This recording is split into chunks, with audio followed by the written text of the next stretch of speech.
A lot more dark humour in this, especially Abigail and Hannibal. They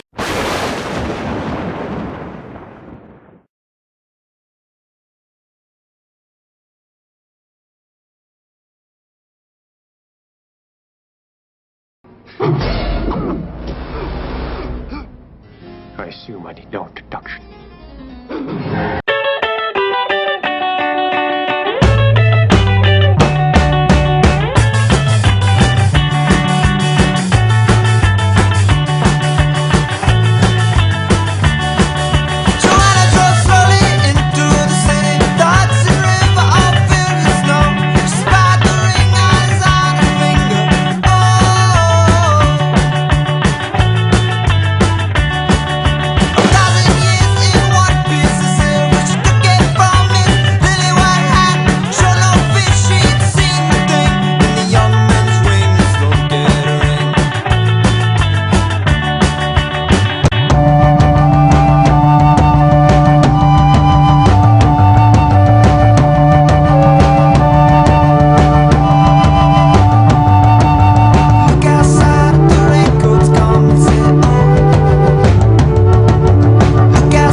Why, hello there YouTube, and welcome back to Vampire Weekend, and it is day 3, and for the third day I am reviewing Blade Trinity, written and directed by David S. Goyer, starring Wesley Snipes, Kristofferson, I never get fed up with saying that name, Jessica Biel, Ryan Reynolds, yes, that Ryan Reynolds, Parker Posey, Dominic Purcell, is that his name? Purcell, and Triple H.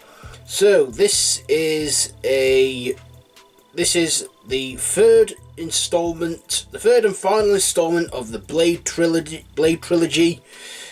Where Blade this time, after losing Whistler for real this time, Whistler dies for real. He is then recruited by his daughter, Abigail Whistler, and Hannibal King, played by Ryan Reynolds, a vampire hunter / former vampire, to fight the evil Dracula, or Drake, played by Dominic Purcell. So this is a I've already told you that. So some vampires awaken Dracula in Iraq. Yeah, that's where he's apparently buried. And they awaken him so he can cause all kinds of vampiric chaos. And of course, he's not like the Dracula we know from Bram Stoker's novel, no. He is the first of his kind and is, a shapeshifter and can walk in the daylight. And vampires believe through him they could walk through daylight, because him and Blade are the only two daywalkers. So, they have to stop the apocalypse once again, but this time facing Dracula.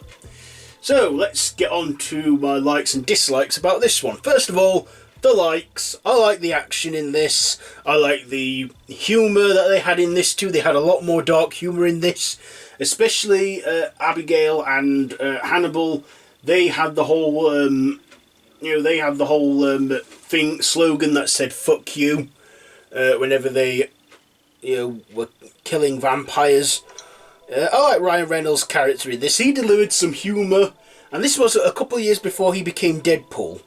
Of course, we all remember. Of course, if you don't remember his role as Deadpool in X-Men Origins Wolverine, yeah, I don't blame you. But he's made a much more memorable role now as Deadpool in the recent films we've had. I also liked Dracula in this. I like that he wasn't this typical Bram Stoker kind of Dracula, the way like Bela Lugosi with the whole Transylvanian accent. I liked, you know, how they just completely made him like. I mean, they do have little Easter eggs of Dracula merchandise in a goth shop that he raids and kills.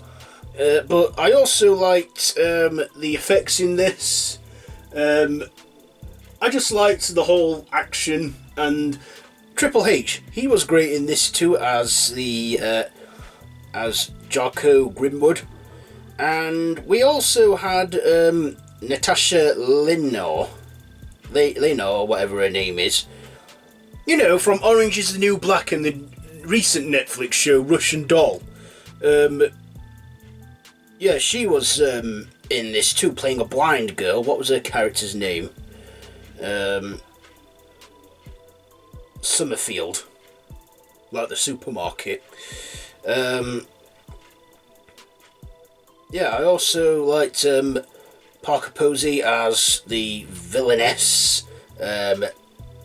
Dionysa or something her name was, Telos. Yeah, this was a good film. Was it as good as the first two? Probably not, but this was my introduction into the Blade franchise. I saw this one first. Yeah, I mean, I don't know why, I just did. I watched it with my dad. But since then, I've obviously watched the other two because I've reviewed them too in previous series of Vampire Weekend. But the big finale, the action sequence where Blade fights Dracula, I like that. I like Wesley Snipes' performance in this as Blade. He's like serious, don't take no shit, and he's like thinking, what is it with this fuck you, huh? You know, this is like, sort of, you know, he's been like passed to the next generation. It's like, you know, Whistler's now dead, so now he's got his daughter Abigail, and, you know, he's with a whole new crew in this. Just like the second film when he got a new crew, he's got another crew again. Yeah, I liked his character still as Blade. The story, that was okay. Not as good as the first two, but hey, it is the third film, and, you know, I'm kind of glad they stopped at 3, made it a trilogy, because, you know, I don't know what they would have done with a Blade 4. I mean, they did do Blade the series, but I never really watched Blade the series, and it also got cancelled after 1 season. I am, however, looking forward to the MCU's take on Blade, but that's a while off yet. It's not until Phase 5. They've only just announced it with what's his name from Luke Cage. I can't remember now, but I look forward to that one. But anyway, we're not talking about that Blade right now. We're talking about Blade Trinity. Yeah, so my dislikes. I guess, as I've said already, the story wasn't as good as the previous two, but I thought it was okay. You know, I thought this was an alright film. Not the best in the franchise. I would say it's...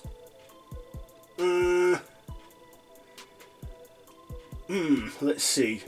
I'd say it's not as good as... I'd say it's... Yeah.